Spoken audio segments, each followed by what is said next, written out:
E aí, já parou para pensar como uma simples frase pode guardar um mundo de significados? Hoje, a gente vai fazer exatamente isso. Vamos desvendar o poder que existe por trás de uma descrição poética que é bem curta, mas olha, super fascinante.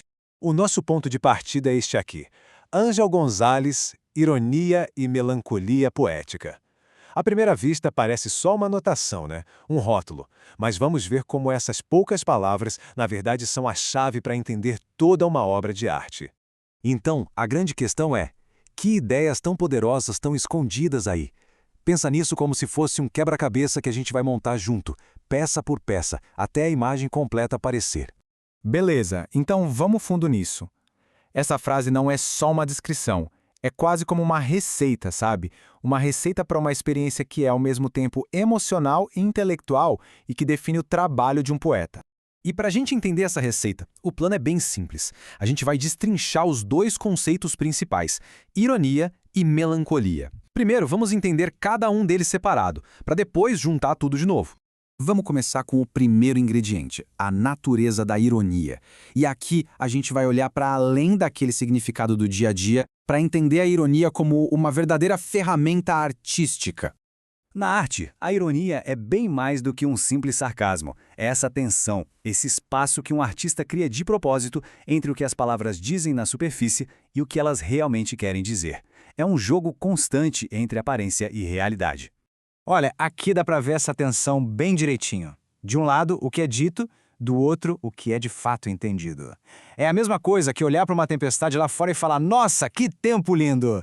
Todo mundo saca na hora que o significado é oposto. É nesse espaço que a ironia vive. Então, o pulo do gato é este. A função da ironia é dar para a gente uma perspectiva mais distanciada, mais intelectual.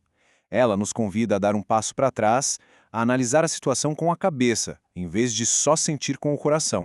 Agora, vamos para o nosso segundo conceito e ver como ele se desenrola: a arte da melancolia. E olha, é muito importante entender que isso não tem nada a ver com estar simplesmente triste. A melancolia poética, então, não é só tristeza. Pensa naquela sensação de quando a gente pega um álbum de fotos antigo. Não é uma dor forte, é mais uma contemplação, uma reflexão sobre o tempo, sobre as memórias, e que tem aquela beleza um pouco agridoce, sabe? E o que forma essa emoção? Bom, é uma mistura de nostalgia com uma reflexão mais quieta, é ter essa consciência de que o tempo passa, o que traz uma tristeza suave, mas que ao mesmo tempo revela a beleza que existe naquilo que não dura para sempre. Totalmente ao contrário da ironia, a melancolia cria uma conexão super íntima, emocional. Ela puxa a gente para dentro da experiência, nos convidando a sentir tudo aquilo de forma bem profunda. E agora? Agora a gente chega no coração da nossa análise. O momento em que esses dois conceitos que parecem ser o oposto um do outro se encontram. A ironia e a melancolia. E aí, claro, surge a pergunta: ué, mas como é que o distanciamento e a emoção podem existir no mesmo lugar? Como é que uma força que nos afasta pode funcionar junto com uma que nos aproxima? Parece um paradoxo, né? Mas a resposta está justamente em como elas se completam. A ironia, ela oferece a distância intelectual, enquanto a melancolia nos puxa para a intimidade emocional. Uma não anula a outra. Na verdade, juntas elas criam uma coisa totalmente nova, uma complexidade agridoce.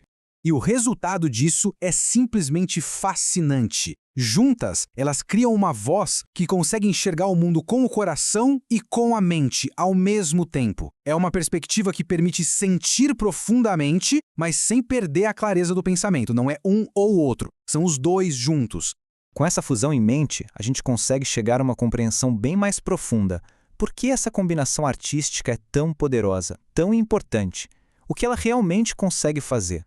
Então, por que isso importa tanto? Primeiro, porque reflete como a vida real é complexa, onde a gente raramente sente uma coisa só. Ela também permite que verdades bem difíceis sejam ditas com delicadeza. E, no fim, cria uma arte que é ao mesmo tempo profunda e inteligente, nos ajudando a achar beleza nas contradições da vida. No final das contas, essa combinação de ironia e melancolia não é só um truque de estilo. É uma marca registrada da arte que não envelhece, aquela que continua ressoando com a gente através das gerações, porque captura algo de muito verdadeiro sobre a condição humana. E isso nos deixa com uma pergunta para a gente pensar: que verdades complexas sobre o mundo e sobre nós mesmos só podem ser realmente vistas através dessa lente especial? Uma lente que combina a clareza da ironia com a profundidade da melancolia. Fica aí a reflexão.